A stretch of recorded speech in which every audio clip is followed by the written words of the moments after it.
గతించిన వారం మనం దావీదు గారి యొక్క వృత్తాంతాన్ని గురించి మనం వింటున్నాం. ఆ క్రమానుగతమైన పరిశీలనలో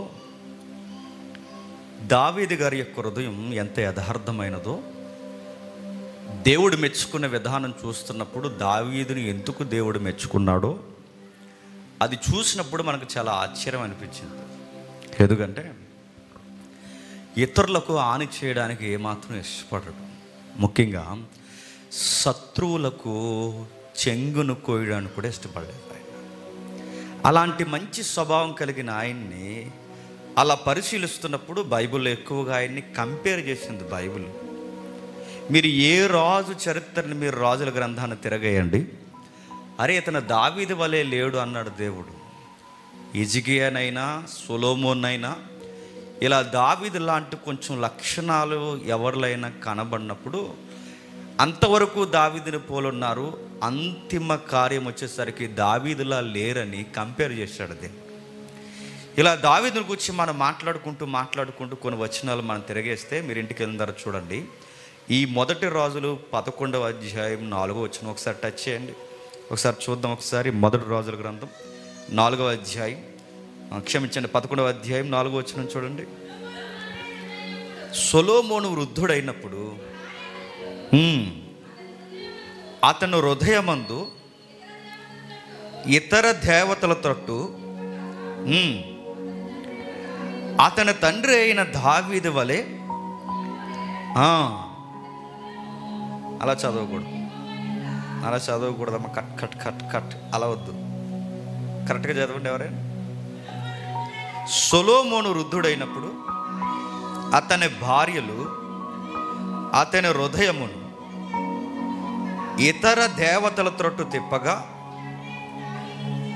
అతని తండ్రి అయిన దావీదు హృదయము వలె అతని హృదయము దేవుడైన యెహోవా ఎడల యథార్థము కాకపోయెను. ప్రతి రాజును ఆయనతో పోలుస్తున్నాడు. మరొక రెఫరెన్స్ చూద్దాం. 2వ దినవృత్తాంతాల గ్రంథం 16వ అధ్యాయం చూడండి. 2వ దినవృత్తాంతాల గ్రంథం 16వ అధ్యాయం 9వ వచనం. తన ఎడల యథార్థ హృదయము గలవారిని బలపరచుటకై యెహోవా కనుదృష్టి లోకమందంతటా సంచారము చేయుచున్నది.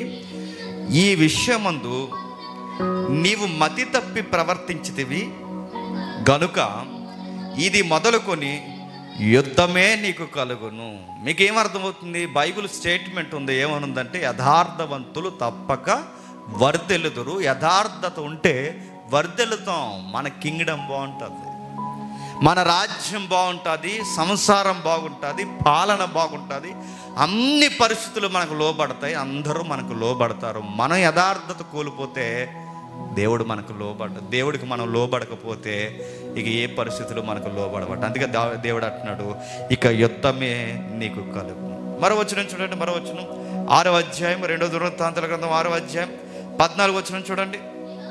యెహోవా ఇశ్రాయేలు దేవా, నిన్ను అనుసరించి నీ భక్తులకు నిబంధన నెరవేర్చుచు కృపను చూపుచు నుండు నీ వంటి దేవుడు ఆకాశమందైనను భూమి యందైనను లేడు. నీ సేవకుడైన దావీదు అని నా తండ్రితో నీవు సెలవిచ్చిన మాట నీవి నెరవేర్చితివి. ఎక్కడైనా చూడండి దావీదు కనబడుతూనే ఉంటాడు మనకి. మరో మాట చూడండి, ఇదే దినవృత్తాంతాల గ్రంథం 32వ అధ్యాయం, కావలసిన వారికి వచనాలు 32వ అధ్యాయం 20-21 వచనాలు చూడండి. రాజు అయిన హిజ్కియా ఆమోసు కుమారుడైన యెషయాను ప్రవక్త ఇందును గూర్చి ప్రార్థించి ఆకాశం తట్టు చూసి మొరపెట్టగా యెహోవా దూత పంపెను. అతడు అశ్షూరు రాజు దండులోని సేనా నాయకులను అధికారులను నాశనము చేయగా సిగ్గునొందిన వాడై తన దేశానికి తిరిగి వెళ్ళిపోయిన. ఎలాంటి యుద్ధాలు చేస్తున్నాడు చూడండి. ఎందుకు దావీదు తర్వాత హిజ్కియా ఎలాంటి యుద్ధాలు ఎందుకు చేయగలుగుతున్నాడంటే ఇప్పుడు చూద్దాం. 29వ అధ్యాయం మొదటి వచనం చూడండి. 29వ అధ్యాయం మొదటి వచనం. 29వ అధ్యాయం హిజ్కియా ఏలన ఆరంభించినప్పుడు 25 ఏండ్ల వాడై 29 సంవత్సరములు యెరూషలేమును ఏలెను. అతని తల్లి జకరయ కుమార్తె, ఆమె పేరు అబియా. అతడు తన పితరుడకు దావీదు చర్య అంతటి ప్రకారము యెహోవా దృష్టికి యథార్థముగా ప్రవర్తించను, అందుకు అశూరు రాజులను జయించను. ఇప్పుడు మీరు చెప్పండి, రాజ్యాలు జయించాలన్నా, రాజ్యాలు స్థిరపడాలన్నా, సంసారాలు బాగుండాలన్నా, ఉద్యోగాలు బాగుండాలన్నా, సంపద పరిస్థితులు వర్ధిల్లాలన్నా దానికి సూత్రం ఒకే ఒకటి, జెన్యూన్గా ఉండాలి. ఇక్కడొక మాట, అక్కడొక మాట, అక్కడొక మాట, ఎక్కడొక మాట, భుజానికో మాట, ఎండకో మాట, గొడుక్కో మాట పెట్టుకుంటూ తిరిగితే ఇవన్నీ చూస్తాడు దేవుడు. గుర్తుపెట్టు. అరే ఈడి చిన్న విషయంలోనే నమ్మకంగా లేడు, ఇక పెద్ద విషయాల్లో ఎలా ఉంటాడరా? అందుకే మన జీవితాలు ఎక్కడేసిన గొంగలు అక్కడ ఉండిపోవడానికి కారణం ఏంటి చెప్పిన? యథార్థత లేకపోవడం. చిన్న చిన్న విషయాలకు అబద్ధాలు ఆడేస్తారండి. చిన్న చిన్న విషయాలకు అబద్ధాలు ఇట్టే అట్లా మాట్లాడేస్తుంటాం. అలా ఎలా అబద్ధాలు ఆడేస్తారు? అరే దీనికి కూడా అబద్ధం ఆడేస్తున్నారంటే దీన్ని ఏమనుకోవాలంటే, ఇక ఎక్కడ చిన్న విషయాల్లో కూడా యథార్థంగా ఉండలేరా? రకరకాలుగా అబద్ధాలు ఆడుతుంటారు. అందుకే దేవుడు అంటున్నాడు, యథార్థత ముఖ్యం. ఇది ఎప్పుడైనా ఎవరైనా మనం పిలిచినప్పుడు ఏ పెళ్ళికి అంటారు, వస్తాను బ్రదర్, వస్తాను బ్రదర్ అనుకో. రాలేను బ్రదర్, కుదిరితే ఖచ్చితంగా వస్తానని చెప్పు. ఒకవేళ మనం ఆ జెన్యూనిటీ మెయింటైన్ చేయకపోతే చెప్తారు. కానీ చెప్పండి రా, హుసేన్పురం అని ఒక ఊరుంది, ఆ తమ్ముడు పెళ్ళికి పిలిచాడు, నాకు డేట్ గుర్తులేదు, ఎవడొచ్చినా రాకపోయినా ఆకాశం విరిగిపోయినా నేను వస్తానన్నా. విషయం చెప్పిన ఆ రోజే కర్నూలు మీటింగ్, నాకు తెలియదు. ఇప్పుడు నాకు లుక్ ఇచ్చాడు ఉదయం వచ్చి, అంత మాట అన్నావు రాలేదని. అది ఎలా ఉంటుంది తెలుసా? మనం ఏమో కర్నూలులో ఉంటాం, మనకు తెలియదు. సరిగ్గా అదే టైంలో పెళ్లి పెట్టుకున్నాడు. అది ఎలా ఉంటుంది చెప్పండి? మాట తప్పునట్టు. అందుకే ఏదన్నా చేస్తామంటే చేస్తాం, చేయలేమా? మా వల్ల అవుతుంది బ్రదర్. వస్తామంటే వస్తాం బ్రదర్, కుడితే ఖచ్చితంగా వస్తాం, కుదరకపోతే రాలేనేమో. ఈ యథార్థత చిన్న విషయాల్లో కూడా మనం మెయింటైన్ చేయాలి. ఇది ఎందుకు నేను చెప్తానంటే, దావీదు యథార్థపరుడు అంటే ఏంటి సార్? యథార్థపరుడు అంటే మీకు లాస్ట్ వీక్ చెప్పాను, లోపల ఎలా ఉంటాడో బయట ఎలా ఉంటాడు, బయట ఎలా ఉంటాడో లోపల అలా ఉంటాడు. అంత బాగుందండి గ్రాఫ్. కానీ శత్రువు యొక్క చెంగునే కోయని దావీదు ఉరియాని చంపేశాడు. కొంచెం జాగ్రత్తగా ఉన్నాడు, నాకు భయం వేసే ఎపిసోడ్ అది. ఉరియాని ఎందుకు చంపేశాడు? కొన్ని కారణాలు ఉన్నాయి అక్కడ. ఆయన కూర్చుని రాయబడిన ఆ ఒక్క విషయాన్ని ఎంత ఎలుపురేట్గా రాస్తున్నాడు చూడండి. ఇప్పుడు చూడండి కొంచెం జాగ్రత్తగా. మనం ఏ వచనాన్ని వదిలేమో అక్కడి నుంచి పరిశీలిద్దాం. మొదటి రాజుల గ్రంథం 15వ అధ్యాయం, మొదటి రాజుల గ్రంథం 15వ అధ్యాయం మొదటి 4 వచనాలు. ఇశ్రాయేలు రాజైన యెరోబాము ఏలుబడిలో 23 సంవత్సరాలు అమధ్య కుమారుడైన ఏలన ఆరంభించను. అతడు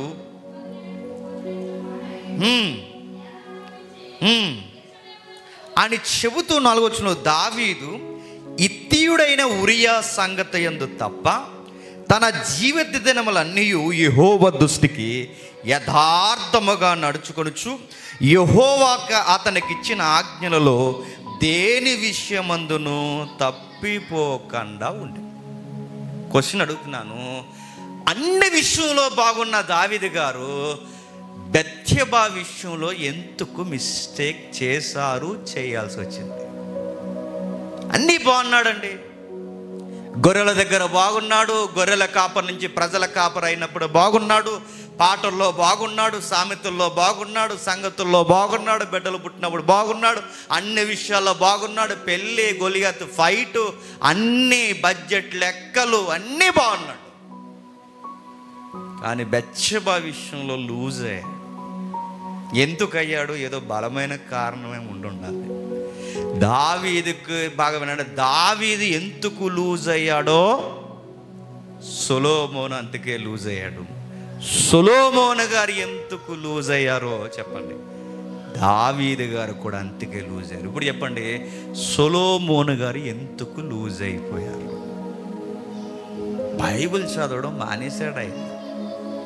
నెక్స్ట్ దేవుడితో సంభాషించడం మానేశాడు ఆయన. నెక్స్ట్ దేవుని పనిని నిర్లక్ష్యం చేశాడు ఆయన.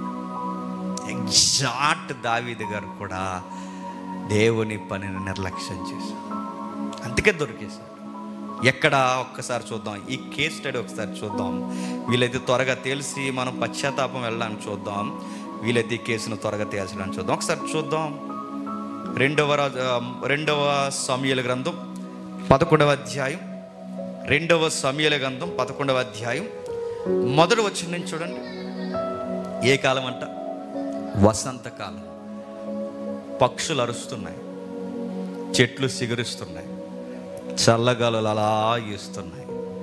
అట్మాస్ఫియర్ చాలా బాగుంది, చల్లగాలులు చక్కగా, ఈ వాతావరణం అంతా బాగున్నప్పుడు సరిగ్గా వాతావరణం ఇంత నిమ్మలంగా ఉన్న టైంలో రాజులకి మంచి యుద్ధాల టైం ఏంటండి? వసంతకాలం. ఎందుకు రాజులకు ఆ యుద్ధాల కాలం వసంతకాలాన్ని తీసుకుంటారంటే ఆ టైంలో వర్షాలు ఉండవు, నెక్స్ట్ ఎండలు ఎక్కువ ఉండవు, నెక్స్ట్ వాతావరణం పొడిగాను చల్లగాను చక్కగా ఉంటుంది కనుక ఆ టైంలో యుద్ధాలకు ఎక్కువ ప్రకటించేవారు. ఆ టైంలో వసంతకాలమున రాజులు యుద్ధానికి బయలుదేరే సమయమున దావీదు యోవాబును అతని వారిని వారు అమోరీలను సంహరించి రబ్బా పట్టణమును ముట్టడి వేసిరి.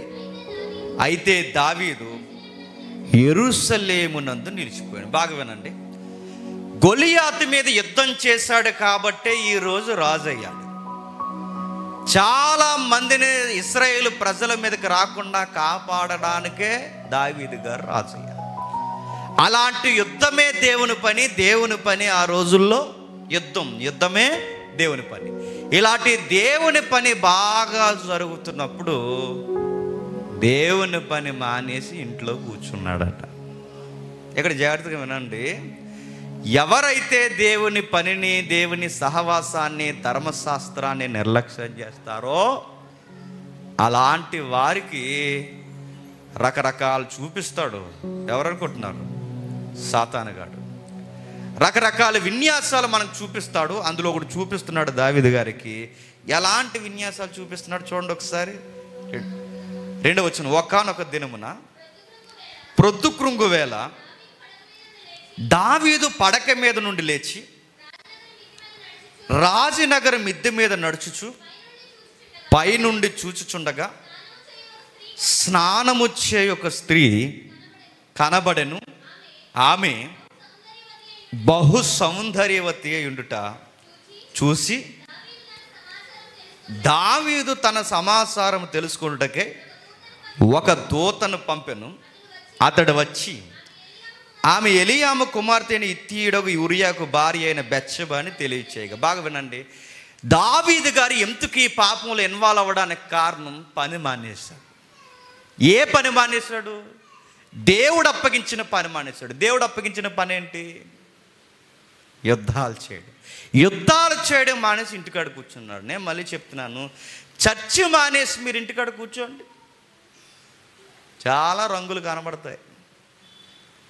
మీరు దేవుని సహవాసాన్ని మానేసి మీరు ఊర్ల మీద పడి తిరగండి, ఎన్ని చూపించకూడదో సాతానుగాడు అన్ని చూపిస్తాడు. మీరు ప్రార్థన, భయము, బైబిల్ స్టడీ, భక్తి, సహవాసము, సంఘ కూడికలు మానేయండి. ఎన్ని ఎగేయాలో అన్ని ఎగేస్తాడు. అడు గుర్తుపెట్టుకో. దావీదు గారు దొరకడానికి కారణం పని మానాడు. ఆ పని మానకుడున్నాడు. మీకు కంటెంట్ తెలుసు. ఈ లోపు వసంతకాలమున యుద్ధానికి పోవలసిన ఆయన మేడ మీదకి వెళ్ళి చల్లగాలకు తిరుగుతున్నాడట. అలా తిరుగుతుండగా స్నానం చేస్తున్నాడు. ఈ స్నానం మీద చాలా డిబేట్స్ ఉన్నాయండి. డిబేట్స్ ఏంటంటే, రాజుగారి కోట పక్కనే ఉంది. అలాంటి టైంలో రాజు సంధ్యవేళ ఇలా షికారుకు పైకి వస్తాడు. ఈ టైంలో స్నానాలు చేయడం మంచిది కాదని ఆమెకు తెలియదంటారని ఒక డిబేట్ ఉంది.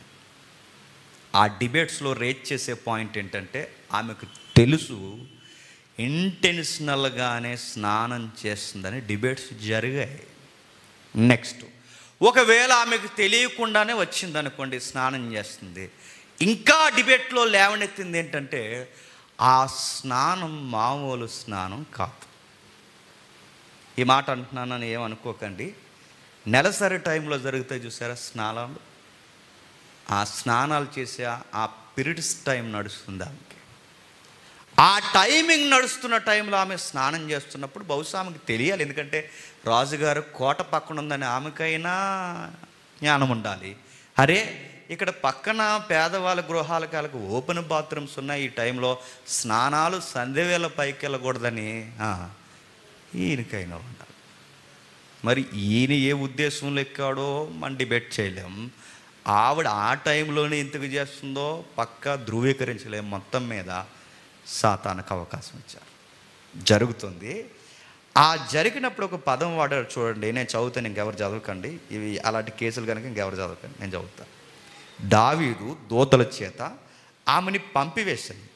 ఆమె అతని యొద్దకు రాగా అతడు ఆమెతో సైనించి కలిగిన అపవిత్రత పోగొట్టుకుని తన ఇంటికి మరలా వచ్చేసి. మూలాల్లో కొన్ని ఏమి రాశారు చెప్పిన, కొన్ని వ్యాఖ్యానాల్లో ఏమి రాశారు చెప్పిన, అపవిత్రత పోగొట్టుకుందంటే ఈ పదం అంటున్నాను ఏమనుకోకండి, సెక్సువల్ అబ్యూజ్ కొరకే కాదు. నెక్స్ట్ వర్డ్ ఏంటో తెలుసా, ఆమె మెన్సెస్ జరుగుతున్న టైంలో ధర్మశాస్త్రం ప్రకారం ప్రత్యేక స్నానాలు ఉంటాయి, శుద్ధీకరణ స్నానాలు. ఆ శుద్ధీకరణ స్నానాలు చేస్తూ ఆ స్నానంలో ఈ అపవిత్రత పోగొట్టేసింది. నెక్స్ట్ ఆ అపవిత్రత అంటే ఇప్పుడు కడిగేసుకుంటున్నాను కనుక ఈ రెండూ కడిగేసుకుంటున్నాను అనుకున్నాను. అడుగుతున్నాను, నీళ్ళతో కడిగేస్తే పాపాలు పోతాయా అనుకుంటాం మనం. పిలాతు కూడా ఏమనుకున్నాడంటే చేతులు కడిగేసుకున్నాను, నాకేం సంబంధం లేదనుకున్నాడు. కడిగేసుకుంటే పోతాయా? అప్పుడప్పుడు వచ్చి చేయాల్సినవన్నీ చేసి బైబిల్ పట్టుకున్నానండి, స్నానం చేశానండి, ప్రభురాత్రి భోజనంలో చేతులు ముంచేసానండి, స్నానం చేసి తలస్నానం చేస్తానండి అన్నారు. తలస్నానం చేసేస్తే పోతాయా అని అడుగుతున్నాను నేను. నదుల్లో ములుగుతేనో, బకెట్ నీళ్ళు వేసుకుంటేనో, స్నానాలు శుభ్రంగా చేస్తానో, తలకు స్నానం చేస్తే కడిగేసుకుంటే పోయేవి కాదు. కానీ ఆవిడ అనుకుంటుంది కడిగేసుకుంటే పోతాయని. స్నానం చేసింది, అక్కడతో ఆ స్నానంతోనే అన్నీ అయిపోయాయి అనుకుంది. ఒక వ్యాఖ్యానకర్త ఏమన్నాడంటే ఇది ఒకరోజు జరిగిన వ్యవహారం కాదన్నాడు. రిపీటెడ్గా జరుగుండాలి. ఒకరోజు జరిగిన వ్యవహారం కాదు. ఒకవేళ ఒకరోజు జరిగితేనే ఇంత సడన్గా ఆమె ప్రెగ్నెన్సీ వచ్చిందంటే పక్కా ఆమె మెన్సెస్ టైంలో ఉంది. ఇన్ని డిబేట్స్ ఉన్నాయి అక్కడ. ఎప్పుడైతే ఆమె వెళ్ళిపోయింది, స్నానం చేసి వెళ్ళిపోయిన తర్వాత ఆమె ఒక వార్త పంపింది. ఇది గుడ్ న్యూస్ కాదు, బ్యాడ్ న్యూస్. పెళ్ళైన వారికి ఇద్దరికి గుడ్ న్యూస్ అది, పెళ్ళి కాని వారికి అది బ్యాడ్ న్యూస్. అది పెళ్ళైన దంపతులకి అది గుడ్ న్యూస్, పెళ్ళి కాని వారికి బ్యాడ్ న్యూస్. ఆ బ్యాడ్ న్యూస్ ఏంటో తెలుసా? ఇదిగో నేను గర్భవతినైతే. సార్ చేసిన పాపం ఎక్కడికి పోలేదు సార్, భూతము వలె అది గర్భము దాల్చింది. మరి ఏ ఉద్దేశాలతో బైబిల్ ఆ మూలం నుంచి పదాలు వాడారో నాకు తెలియదు, కానీ దురాశ చెప్పండి గర్భము దాల్చి పాపాన్ని కంటారు. వాళ్ళ దురాశ, వాళ్ళ వ్యభిచార ఆశ ఇప్పుడు ఏమైంది చెప్పండి, గర్భం దాల్చింది. చీకట్లో చేసిన పాపాలు చీకట్లోనే పోవు, నీటిలో కడిగేసుకుంటే పోవు. ఒకరోజు అవి భూతము వలె ముఖం మీదకి వస్తాయి. ఆ రోజు వివరణ ఉండదు, ఆ రోజు ఏమీ చెప్పలేం, ఆ రోజు ఎలాంటి మాటలు దానికి పదాలు దొరకవు. దావీదు గారి దగ్గరికి ఇప్పుడు వచ్చేసింది గుడ్ న్యూస్ కాదు. ఆ రోజు హాస్పిటల్ లేవు, దొంగ హాస్పిటల్లో తీయించేయడానికి. ఆ రోజు దొంగ నర్సింగ్ డిపార్ట్మెంట్, దొంగోళ్ళని మంచోళ్ళు ఉన్నారులేండి, దొంగ నర్సింగ్ డిపార్ట్మెంట్ లేరు, దొంగల మెడికల్ షాపులు లేవు, దొంగ మెడికల్ డిపార్ట్మెంట్ లేదు తీయించేయడానికి. ఏదోలా ట్యాబ్లెట్స్ వేసి తీసేయడానికి లేదు. అర్ధకాలపు లేదా అర్ధాంతరంగా రాత్రికి రాత్రే మూడో కంటికి కనబడకుండా పిండాన్ని చెయ్యి పెట్టి చిదిమేసే టెక్నాలజీ ఆ రోజు లేదు. ఉంటే నేను అనుకుంటాను పక్కా వీళ్ళిద్దరూ సంప్రదిస్తారు. ఉరియానే చంపడానికి వెనకాడలేదంటే పిండాన్ని చంపడానికి వెనకాడతారు చెప్పండి? ఈరోజు ఇలాంటి కేసులు ఎన్ని దాపరించలేదు చెప్పండి? ఎంత నెలల పిల్లలోని ఇంకా రోజులు కూడా నిలవకుండా అలా పొదల్లో పాడేసి వెళ్ళిపోతున్నారు. అరే, జాలి, కనికరం, దయ, ఇప్పుడు పుట్టిన బిడ్డ, నీ గర్భాన్ని పుట్టిన బిడ్డ, ఏ చీకట్లో దాల్చావో, ఎక్కడ ఆ పాపం జరిగించావో, ఎలా జరిగించావో ఏమో, అది ఎలాంటి పరిస్థితుల్లో అలాంటి బిడ్డని చేతులారా అలా పొదల్లో, నదుల్లో అలా పాడేస్తుంటే, కుక్కలు ఈడ్చుకెళ్తుంటే తల్లి అనాలా, రాక్షసు అనాలా, తండ్రి అనాలా, రాక్షసులు అనాలా, ఏమనాలి చెప్పండి? మెడికల్ కాలేజ్, కొన్ని కాలేజెస్ వెనక ఆ మధ్య న్యూస్ వచ్చినాయి, టబ్బల్లో పడేశారండి పిండాలని, నదుల్లో పడేశారండి పిండాలని, డ్రైనేజుల్లో పడేశారు. ఆ మధ్యకాలంలో ఒక వార్త వచ్చింది, డీటెయిల్స్ చెప్పకూడదు. హాస్టల్ కిటికీలో నుంచి బెడ్ని విసిరేశారు. సరిగ్గా పోలీసులకు దొరికింది, DNA టెస్టులు చేస్తే హాస్టల్ స్టూడెంట్స్ లైఫ్స్ ఎగిరిపోతాయని అక్కడతో అది ఆపేశారు. నేను అడుగుతున్నాను, ఇలాంటివి ఎన్నో జరుగుతున్నాయి. దావీదు గారికి వర్తమానం వచ్చింది, అయ్యా మీకు విషయం చెప్పాలి, మీరు నేను కలిసి చేసిన పాపానికి ప్రతిఫలం వచ్చింది, గర్భఫలం. ఏం చేయమంటారు? మీరు సీన్లోకి రండి. గోర్లు కొనుక్కున్నారో దావీదు గారు, గోడ గుద్దాడో దావీదు గారు, అటు ఇటు కాలు తొక్కుకుంటూ తిరిగాడో తెలియదు, మరి ఏ టెన్షన్ ఫీల్ అయ్యాడో తెలియదు, మొత్తం మీద ఆలోచనలో పడిపోయాడు. ఇప్పుడు ఎలా దేన్ని చూసారా? ఒక్కసారి దేవుని పనికి దూరమైన, ఒక్కసారి బైబిల్ చదివే దూరమైన, ఒక్కసారి సహవాసాల దూరమైన సాతానుగాడి దగ్గర అవుతాడు. సాతానుగాడి దగ్గర అయితే ఒక్క మిస్టేక్ వాడు చేస్తాడు, మిగిలిన మిస్టేక్లన్నీ చెప్పండి మనమే చేస్తాం. ఒక్కటి వాడు చేస్తాడు, మిగిలిన మనం చేయిస్తాం. వన్ బై వన్ ప్రేరేపించేస్తాడు వాడు. పర్లేదురా అంటాడు, ఏం కాదురా అంటారు, అందరూ చేస్తున్నారా అంటాడు. ఒక్కటి కాదు, ఎన్ని ఉదాహరణలు చూపిస్తాడో. ఆ టైంలో అన్ని ఉదాహరణలే మనకు. ఆ ఉదాహరణలు ఏంటో తెలుసా? ఎవడు చేయట్లేదురా అంటాడు. రకరకాలు, ఎవర్రా, మొగోడురా అంటారు, తిరుగుతావరా అంటారు. ఈ వయసులో కాకపోతే ఏ వయసులో, ఎన్ని ఫిలాసఫీలు వినబడతాయి అనుకుంటున్నారు ఆ టైంలో. ఎంత చెడిపోతాయి, ఎంత అబ్యూస్గా ఉంటే అంత ఫ్యాషన్ అన్నట్టు జరుగుతాయి. అయిపోయింది, జరగాల్సిన నష్టం జరిగిపోయింది, ఇప్పుడు వెళ్ళిపోయాడు. ఇది ఏం చేయాలి ఇప్పుడు? ఈ వార్తని దావీదు గారికి ఇప్పుడు తీసుకెళ్ళి ఇది నాది అని కాదని అనలేడు. ఎందుకంటే ఈమె గర్భం దాల్చే సమయానికి అసలు యజమాని ఇంటికాడ లేడు, యుద్ధంలో ఉన్నాడు. ఈయనే ఉన్నాడు ఇంటికాడ. ఎవరు చెప్పండి? దావీదు గారు. ఆయన ఎక్కడో ఉన్నాడు. ఇప్పుడు ఈయన దీన్ని ఎలా ఇది నాది కాదని చెప్పడానికి ఎలా అంటే స్కెచ్లు వేశాడు, గ్రాఫ్లు వేయించాడు, మనుషులతో రకరకాల పన్నాగాలు పండించాడు. చివరికి ఆయన ఏం చేశాడంటే ఉరియాను యుద్ధం నుంచి రప్పించి ఏమంటున్నాడు చూడండి, ఏమంటున్నాడు 7వ వచనంలో, ఉరియా దావీదు ఎదుకు రాగా దావీదు గారు యోబాబు యోగక్షేమమును, జనుల యొక్క యోగక్షేమమును, యుద్ధ సమాచారము. అండి నేను అడుగుతున్నా అండి, మనం నిజంగా అక్కడ ఆ సీన్లో ఉంటే ఎక్కడ అనుమానం రాదండి ఆయన మీద. ఎవరైనా జరుగుతున్న యుద్ధంలో ఇప్పుడు మంచి యుద్ధ వీరుడు అండి ఎవరు? ఉరియా. అలాంటి యుద్ధ వీరుడిని సడన్గా రప్పించేస్తే, ఎంతో ఇంపార్టెంట్ విషయం ఉంటే రప్పిస్తాడన్న క్వశ్చన్ మనకు రేజ్ అవుతుంది, అవుతుంది. ఏమి ఇంపార్టెంట్ విషయం ఉందని దావీదు గారు రప్పించారనగానే ఆ క్వశ్చన్స్కి సరైన ఆన్సర్ అంటే చెప్పిన అధిపతి ఎలా ఉన్నాడు? బాగున్నాడు. మరి ఆ రోజుల్లో మరి ఫోన్స్ లేవుగా. అధిపతి ఎలా ఉన్నాడు? యుద్ధం ఎలా జరుగుతుంది? బలగాలు ఎలా ఉన్నాయి? పై చేయి మందే ఉందా, కింద చేయి ఉందా? యుద్ధం మోపుగా జరుగుతుంది. ఈ పరిస్థితులన్నీ అడుగుతున్నప్పుడు పక్కా ఉరి అయినా బయటోలైనా అక్కడ ఎదురుగున్న ఎవరైనా ఏమనుకుంటారు చెప్పండి? ఇంపార్టెంట్ న్యూస్ కొరకే ఉరియాని రప్పించాడు రా అనుకుంటా. ఇంత విలువైన సమాచారం కొరకే ఉరియాని రప్పించాడు. వచ్చినప్పుడు ఆ 10వ వచనంలో ఏం జరుగుతుందో చూడండి.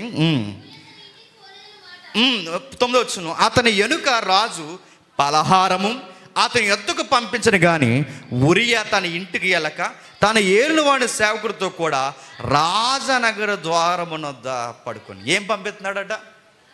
పలహారాలు. ఎందుకండి అంటే మీరు చూడండి, నేను ఈ మాట అంటున్నందుకు ఎవరు ఇబ్బంది పడకండి. ఎవడైనా సడన్గా నీ మీద అతి ప్రేమ చూపిస్తున్నాడంటే సంథింగ్ రాంగ్, గుర్తుపెట్టుకో. తేడా ఏదో జరుగుతుంది. నీ వల్ల ఏదో వాడికి లాభం కావాలి. ఆ లాభం కావాలి కనుకే మాట కలుపుతున్నాడు, ఫలం కలుపుతున్నాడు, అన్నీ కలుపుతున్నాడు. నీ వల్ల ఉపయోగం ఉంది కనుకే. ఇప్పుడు రాజుగారు ఎప్పుడూ అడుగుతున్నాడు, ఇప్పుడు యుద్ధం మోపుగా జరుగుతున్న టైంలో పలహారాలు పువ్వులేటండి. సరే పంపించాడు. వెనకే పలహారాలు పంపించి ఇంటికి వెళ్ళి రెస్ట్ తీసుకో అన్నాడు. ఆయన వెళ్ళలేదు. నెక్స్ట్ ఏం జరుగుతుంది? ఉరియా తన ఇంటికి పోలేదన్న మాట దావీదుకి వినబడినప్పుడు దావీదు ఉరియాని పిలిపించి, నువ్వు ప్రయాణం చేసి వచ్చేది కదా, ఇంటికి వెళ్ళకపోతేవేమని అడుగుగా, ఉరియా మందసము ఇశ్రాయేలు వారును యోధా వారును గుడారంలో నివసించుచుండగా నా అధిపతియగు యోయాబు నా ఏనుగుని నీ సేవకులను బయట దండులో ఉండుటకును భోజనపానం చేయుటకును నా భార్య వద్ద పడుకుంటుటకు ఇంటికి పోదునా అండి. ఎంత బాగుందో చూడండి. ఇంటికి ఎందుకు వెళ్ళలేదు? పలహారాలు పంపించానుగా, రెస్ట్ తీసుకోకపోయావా అన్నాడు. నిజానికి దావీదు గారికి ఈ మిస్టేక్ లేకపోతే ఏం మాట అంటాడు చెప్పనా? సమాచారం ఇచ్చావు, మళ్ళీ యుద్ధానికి పోకపోయావా, ఇంకెక్కడ ఉన్నావే అనాలి. అలాగనుకుంటే ఏమంటున్నాడు? ఇంటికి వెళ్ళలేదే అంటున్నాడు. ఇంటికి ఎందుకు వెళ్ళాలి? ఇంట్లో ఆయన చేసిన పాపం గర్భమై కూర్చుంది. ఇంటికి ఎందుకు వెళ్ళాలంటే, ఈ ఇంటికి ఇప్పుడు నువ్వు వెళితే ఖచ్చితంగా భార్యతో సంభోగం జరుగుతుంది. ఎప్పుడైతే నువ్వు ఇంటికి వెళ్ళి జరిగినా జరగకపోయినా పబ్లిక్ దృష్టిలో ఇప్పుడు అందరూ యుద్ధంలో ఉండగా ఉరి ఇంటికి వచ్చాడు కనుక, ఇంటికి వెళ్ళాడు కనుక ఖచ్చితంగా ఈమెకి రేపో మాపో రిజల్ట్ వస్తే, మొన్న ఉరి వచ్చాడురా నెలలో అందుకే ఇప్పుడు గర్భం దాల్సిందన్న టాక్ ఎవరి మీదకి వెళ్ళిపోద్ది చెప్పండి? తెలివితేటలు అంటారు. ఈ తెలివితేటలన్నీ ఆయన చేస్తున్నాడు. సరే జరిగింది. వెళ్ళకపోయావని అడిగితే ఆయన మంచి మాట అన్నాడండి. దావీదు గారు అప్పుడైనా పొడవబడితే బాగుండు. ఆయన ఏమంటున్నాడంటే, అయ్యా మీకు విషయం చెప్తున్నాను, మందసము నా యజమానులు నా సహోదరులు దండులో ఉండే విపరీతమైన యుద్ధంలో వాళ్ళు కొనసాగుతున్నప్పుడు నా భార్య దగ్గర ఎలా సుఖంగా ఉండమంటారయ్యా? ఉండలేనయ్యా, నేను నా వల్ల అవదు. మీకు విషయం చెప్తున్నాను, యుద్ధ సమాచారంలో మంచి వార్త వచ్చేంత వరకు నా సహోదరులు నా వారు నా దేవుని మందసం సమాధానంగా ఉన్నారు అనేంత వరకు నాకు ఎటువంటి సంతోషం వద్దయ్యా. దావీదు గారు మళ్ళీ డైనమాలో పడిపోయారు. ఈడేటీడు ఇలా ఉన్నాడు అన్న. ఎలవేంటి? ఫ్రూట్స్ పంపించాను, ఎలవా సెలవులు వేస్తున్నాను, ఎలవేంటి నడుతుంది. ఇప్పుడు ఎలక్షన్ జరుగుతుందండి. ఎలక్షన్ టైంలో పోలీసులకు ఉన్న సెలవులు క్యాన్సిల్ చేసేస్తారు తెలుసా? మరి నువ్వెందుకు వచ్చా అంటే ఎగ్గొడ తిరుగుతున్నాం కూడా వచ్చాం. ఉన్న సెలవులు క్యాన్సిల్ చేస్తారు. సెలవులు ఎవరు ఆ టైంలో? లా అండ్ ఆర్డర్ ప్రాబ్లం ఉన్నప్పుడు, యుద్ధాలు బలమైన కార్యాలు ఉన్నప్పుడు సెలవులు ఎవరు? అలాంటి టైంలో ఎవరికి సెలవులు ఇస్తున్నారు చెప్పండి? సెలవులు ఇస్తున్నాడు, ఇంటికి వెళ్ళమంటున్నాడు, ఎంకరేజ్ చేస్తున్నాడు. ఇవన్నీ మాట్లాడుతున్నప్పుడు ఆయన వెళ్ళట్లేదు. ద్వారం దగ్గరే నిద్రపోయాడు. నెక్స్ట్ దావీదు గారు అన్నారు, సరే నువ్వు వెళ్ళవు కానీ నైట్కి పార్టీ ఉందరా అన్నాడంట. ఏం పార్టీ? మీరు గమనిస్తున్నారు లేదో, 1 by 1 తప్పు మీద తప్పు, తప్పు మీద తప్పు, తప్పు మీద తప్పు, తప్పు మీద తప్పు. నైట్కి డ్రింకింగ్ పార్టీ పెట్టాడట. ఎవరు? యథార్థ హృదయం అని చదువుకున్న మన హీరో దావీదు గారు. మద్యం పట్టించాడు, మత్తునిగా చేశాడు, మొత్తం తాగించాడు. ఆ 13వ వచనంలో సాయంత్రం ఆ మత్తులో అయినా ఇంటికి వెళ్ళిపోతాడు అనుకున్నాడు. వెళ్ళలేదు. మొదటి ఆలోచన నెరవేరలేదు, రెండవది నెరవేరలేదు, మూడో దాంట్లో మత్తెక్కించాడు, నెరవేరలేదు, నాలుగో ప్లాన్లో స్కెచ్ చేసేసాడు. నువ్వు వెళ్ళవు కానీ నీకు లెటర్ ఇస్తున్నాను, సరిగ్గా పట్టుకెళ్ళి సైన్యాధిపతికి ఇచ్చే అన్నాడు.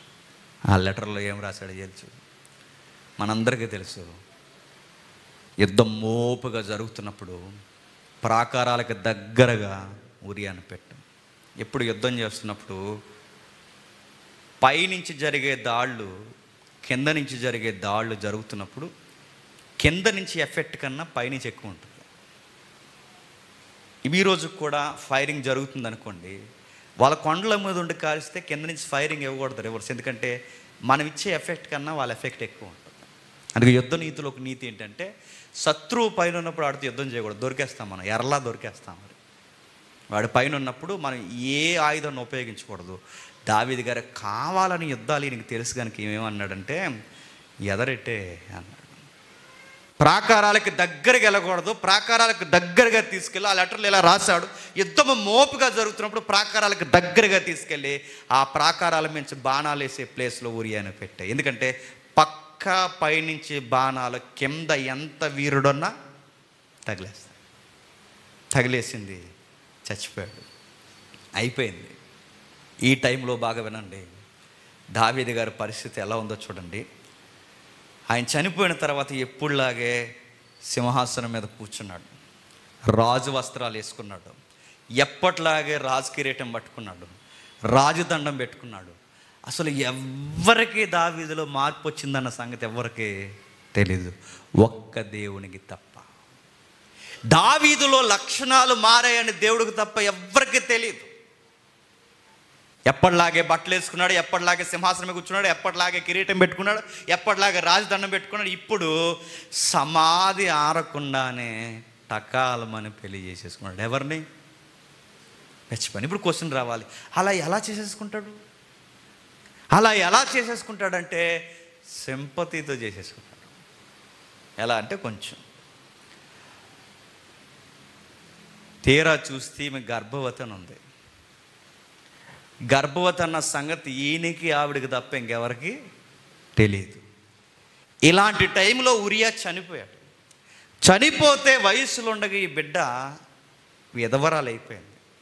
ప్రజలందరూ జాలిపడతారు, అయ్యో చక్కటి దంపతులు, భర్త వయసులో ఉండగా చనిపోయాడు, భార్య వయసులో ఉంది, పాపం ఈమె జీవితం ఎలా అయిపోయింది ఏంటి అనుకునే టైంలో దావీదు గారు ప్రకటన ఇచ్చారు, డోంట్ వర్రీ, ఈ బిడ్డకి నేను జీవితాన్ని ఎత్తానన్నాడు. ఇప్పుడు అందరూ ఏమనుకుంటారు చెప్పండి? రాజురా, రాజు అంటే అలాగే ఉండాలిరా. చూసావు, విధవరాలను చేసుకుంటాను అంటున్నాడు రా మన రాజు, అదిరా గుండె అంటే అన్నారు. ఎవరిని? అది లాజిక్ అన్నమాట. నేను ఈ మాటలు చెప్పడానికి నాకు భయం వేస్తుంది, కానీ తప్పదు. రాజు ఎలా ఉన్నాడో చూడండి రా, రాజు ఎలా ఉన్నాడో. విధవరాల్ని చేసి ఎవడు చేసుకుంటాడు విధవరాల్ని? మన రాజు తప్ప. ప్రజల్లో బాగా వినండి, ప్రజల్లో సింపతి కొట్టాడు, ప్రజల్లో కప్పేశాడు, సమాధిని కప్పేశాడు, జనాల్ని కప్పేశాడు. సమాధి దగ్గర బాగా వినండి, జనాలను నమ్మించాడు, దేశాన్ని నమ్మించాడు, స్నేహితులను నమ్మించాడు, ఇరుగు పొరుగు వాళ్ళని నమ్మించాడు, దూతలను నమ్మించాడు. బట్ దేవుడిని నమ్మించలేడు. దేవుడిని నమ్మించలేడు. దేవుడు చూశాడు, ఈ రోజు కాకపోయినా రేపైనా, రేపు కాకపోయినా ఎల్లుండైనా ఏదో ఒక రోజు పశ్చాత్తాపడతాడేమో అని దావీదు కొరకు ఎదురు చూశాడు. దావీదు గారికి పశ్చాత్తాపం చెప్పండి రాలేదు. దావీదు గారికి ఏ కొసాన పశ్చాత్తాపం రాలేదు. ఆ పశ్చాత్తాపం పడకపోయేసరికి దేవుడు ఇన్వాల్వ్ అయిపోయాడు. ఎగేసుకుని ఒక ప్రవక్తను పంపించాడు, ఆయనే నాతాను ప్రవక్త. సార్ మీకు ఒక చిన్న పిట్టకథ చెప్తానన్నాడు. చెప్పు. అన్నీ మర్చిపోయాడు, హ్యాపీగా ఉన్నాడు ఆవిడతో. మర్చిపోయి అంత హ్యాపీగా ఉంటే, సార్ కథలో ఒక సూత్రం చెప్తాను సార్, పేదోడు ఉన్నాడు సార్, బలిసినోడు ఉన్నాడు సార్. పేదోడు గొర్రెని అన్యాయంగా బలిసినోడు తీసేసుకున్నాడు సార్. అన్యాయం సార్ ఇది అంటే, అవును అన్యాయం ఇది అన్నాడు. ఎవరు? దావీదు గారు. వాడు బంగారు బొమ్మలా పెంచుకున్నాడు, కూతురులా పెంచుకున్నాడు సార్ ఆ గొర్రె పిల్లని. వాడుకున్న ఒక్కగాని ఆశ, తన భవిష్యత్తు, తన కళలు, తన ఆశలన్నీ అంత బాగా తన గొర్రె పిల్లని పెంచుకుంటే, ఈ బలిసినోడికి దేశంలో గొర్రెలు ఎక్కలేవని ఆ గొర్రెకే ఇందుకు కావాలన్నాడు సార్. తినేశాడు సార్ ఆ గొర్రెని అన్నాడు. ఎవడాడు అన్నాడు. సార్ ఆడు ఆగలేదు సార్, తినేశాడు సార్. అవునా, ఎవడాడు అన్నాడు. అప్పుడు నాతాను అన్నాడు, వ్యూ నువ్వే అన్నాడు. కంగు తిన్నాడు, ఆశ్చర్యపోయాడు, కుప్పగూలిపోయాడు. నాతాను, ఎస్ మై లా, మీరే ఆ పని చేసి.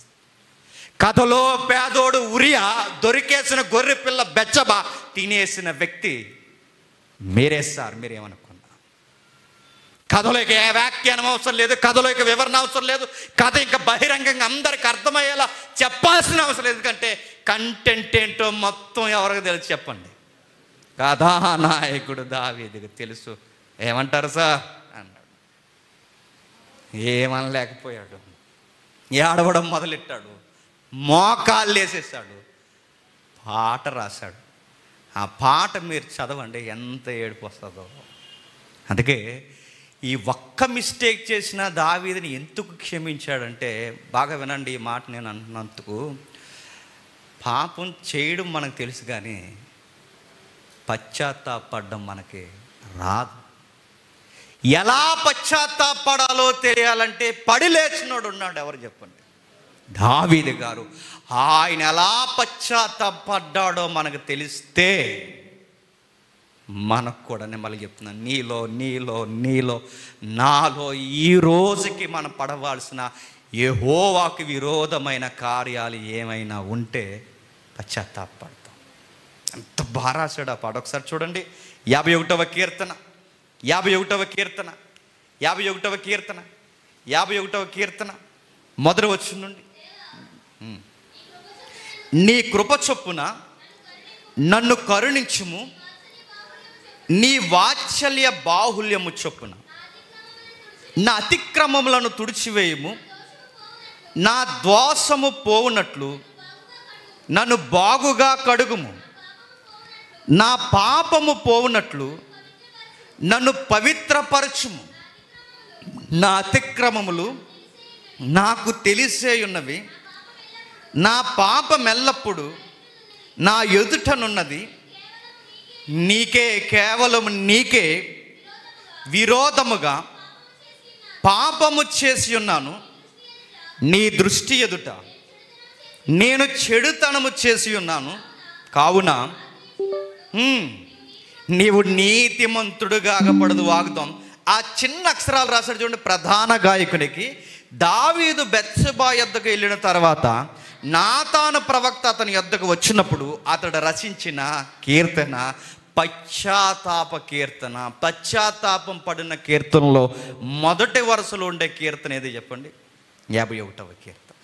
ఏమని రచిస్తున్నాడు? దీని గురించి చాలా మంచి మంచి మాటలు రాశారు రచయితలు. ఏమన్నారు తెలుసా? అత్నేసియా అని ఒక ఆయన ఉన్నాడు. అత్నేసియా అంటే యేసుక్రీస్తు వారు తండ్రి అయిన దేవునితో సమానుడు, యేసుక్రీస్తు వారు దేవుడు, కుమారుడు అనగానే సెకండ్ ప్లేస్ ఇవ్వకండి, ఈక్వాలిటీ గాడ్ అని ఈ సిద్ధాంతాన్ని ఫైట్ చేసిన వ్యక్తుల్లో అత్నేసియా ఒకడు. ఆ అత్నేసియా తన శిష్యులకు ఏమి నేర్పించాడు తెలుసా? చాలా ఆనెస్ట్ మాంకీనా.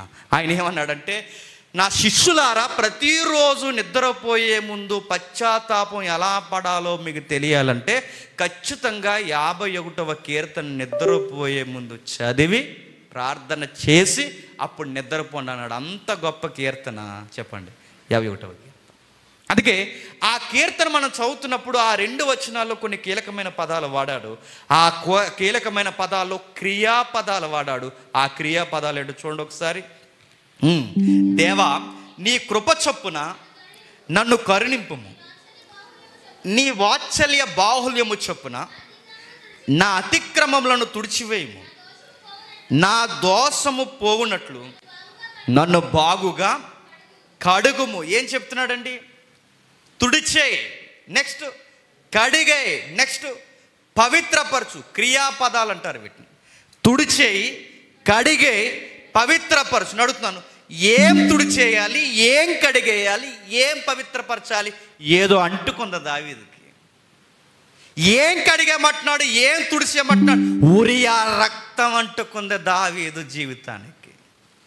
బెత్షెబాతో పాపం అంటుకుంది దావీదు జీవితానికి.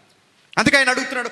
ఆ క్రియాపదాలు చూడండి. తుడిచే ప్రవ్వా, కడిగే ప్రవ్వా, రోత అంటుకున్నట్టు పాపం అంటుకుంది ప్రవ్వా, దరిద్రం అంటుకున్నట్టు నా పాపం అంటుకుంది ప్రభు. ఇదిగో నేను కావాలనే నీ ఎదుట పాపం చేశాను ప్రభు. దావీదు ఆశ ఏంటో తెలుసా? దేవా, నేను మలినమైపోయాను, మురికైపోయాను, ఎలాగైనా సరే నన్ను కడిగే. నేను ఒక మాట అడుగుతున్నాను, చెప్పండి. ఆయనే ఎందుకు కడగాలంటే ఈ పాపాన్ని ఆయన తప్ప ఇంక ప్రపంచంలో ఎవ్వడో ఏ సర్ఫ్ ఎక్సెల్ నుంచి కడగలేడు, గుర్తుపెట్టుకో. రకరకాల అడ్వర్టైజ్మెంట్లు ఉన్నాయి మనకి సొసైటీలో. ఎంత మొండు మురికైనా జుమ్ అనలుగానే క్లీన్ అయిపోతుంది మనకి. ఇది అడ్వర్టైజ్మెంట్లో క్లీన్ అవుద్దేమో, ఇది బట్టకి మరక క్లీన్ అవుద్దేమో, కానీ పాపం అనేది మొండి మరక డాగు. అది హృదయానికి పట్టింది, దరిద్రం పట్టినట్టు పట్టింది. బెత్షెబా దగ్గర నుంచి ఆయనకి పట్టింది. అంటే అంటున్నాడు ఆయన, కడిగే ప్రభువా, నువ్వు తప్ప ఇంకెవ్వడో ఈ రోతని కడగలేడు ప్రభువా. నాతాను వచ్చేంత వరకు దావీదు గారికి పశ్చాత్తాపం రాలేదు. నాతాను వచ్చేంత వరకు అసలు పశ్చాత్తాపం పడాలన్న థాట్స్ దావీదు గారికి రాలేదు. దావీదు గారు అంటున్నారు, దేవుడా ఇప్పుడే నన్ను కడగకపోతే నేనేమైపోతాను. నేను ముగించే ముందు కొన్ని మాటలు చెప్తాను, వినండి. దావీదుని ఆ రోజు నాతాను ద్వారా తప్పుపట్టాడు. ఇదిగో దావీదు, తప్పు చేసుకోవాలి. ఈరోజు ఈ ప్రసంగం ద్వారా మీ సెక్టార్స్లో మీరు ఏ పాపాలు చేశారో మీకు బాగా తెలుసు, నాకు చెప్పకండి. నేను మళ్ళీ అడుగుతున్నాను, మీ కోణాల్లో మీరు ఏ పాపాలు చేసి మీకు బాగా తెలుసు. అబద్ధాలలో అంటే అబద్ధం పాపమే, డబ్బులో పాపమే, మోహపు చూపు పాపమే, వ్యభిచారము పాపమే, దొంగతనము పాపమే. ఎవరెవరు ఏ విషయాలు ఇన్వాల్వ్ అయ్యారు. ఆ రోజు నాతాను వచ్చి తప్పు చేసావు అన్నప్పుడు కుదేలు పడిపోయాడు, ఏడ్చాడు. ఈరోజు ఈ ప్రసంగం ఒకవేళ నేను నీతో మాట్లాడితే నేను అడుగుతున్నాను, ఏమైనా చేస్తున్నావేమో జాగ్రత్త, గుర్తుపెట్టుకో. ఏదన్నా చెప్పకూడదని కవర్ చేస్తున్నావేమో జాగ్రత్త. మేకపోతే గాంభీరం ఒకటి వేసుకొని కవర్ చేసుకుంటూ తిరుగుతున్నావేమో జాగ్రత్త. మాటలతో కవర్ చేస్తున్నావేమో, చేతలతో కవర్ చేస్తున్నావేమో, నలుగురితో సాక్ష్యం పెట్టుకుని దూతలను పంపినట్టు ఎవరినైనా పంపుతున్నావేమో, నాకు వాళ్ళకి తప్ప ఎవరికి తెలియదు అనుకుంటున్నావేమో. నాతాన్ని పంపిస్తే ఆ రోజు దావీదంతట వాడే, దేవా దేవా కడిగే ప్రభువా. పాపం చేయడం కాదు, బాగా వినండి, పశ్చాత్తాపడడం కూడా మనకి రావాలండి, తెలియాలి. ఆయన ఎలా పశ్చాత్తాపడుతున్నాడు చూడండి. ప్రభువా నీకో మాట్లాడుతున్నాను, నా అతిక్రమం నాకు తెలుసు ప్రభువా, నా అతిక్రమాలు నాకు తెలుసు. చాలామంది ఇలా అంటారు ప్రార్థనలో, అప్పుడప్పుడు మనకు విచిత్రంగా అనిపిస్తుంది. ప్రభువా తెలుసో చెప్పండి, తెలియకో, ఇదో నటనండి. తెలుసో తెలియకో, తెలుసో తెలియకాదు, తెలుసు తెలుసు తెలిసే చేసాం, తెలిసే చేసాం ప్రభువా, తెలిసే చేసాం. దావీదు తెలుసో తెలియకంటలేదు. పశ్చాత్తాపడడం అంటే ఏంటో మనకు రావాలండి. తెలుసో తెలియకని కవరింగ్ మాటలు కాదు, మేకపోతే గాంభీర్యం కాదు, ప్రభువా తెలియకుండా జరిగిపోయింది కాదు, తెలుసు, నేను తెలిసే చేశాను, నీ ధర్మశాస్త్రం బాగుగా ఎరిగే చేశాను, అన్నీ తెలిసే చేశాను. నా అతిక్రమాలు నాకు తెలుసు, అలా చూడకూడదని తెలుసు, అలా పిలవకూడదని తెలుసు, ఆమెతో అలా నిద్రపోకూడదని తెలుసు, ఆ బిడ్డను పక్కవారి మీద గెంటేయకూడదని తెలుసు. చివరికి ఆ బిడ్డకే లేదా ఆ పుట్టబోయే బిడ్డకి ఆమెకి తండ్రి అయినా యజమానుడైన ఆ వ్యక్తిని చంపకూడదని కూడా తెలుసు. తెలియజేసాను ప్రభు. బాధపడుతున్నాడు, ఏడుస్తున్నాడు. పశ్చాత్తాపడం అనగానే దేవా క్షమించు ప్రభువా, క్షమించు ప్రభువా, క్షమించు ప్రభువా, తెలుసో తెలియక నీ బిడ్డలను తప్పు. ఇది కాదు, ఈ స్టోరీలు వద్దు.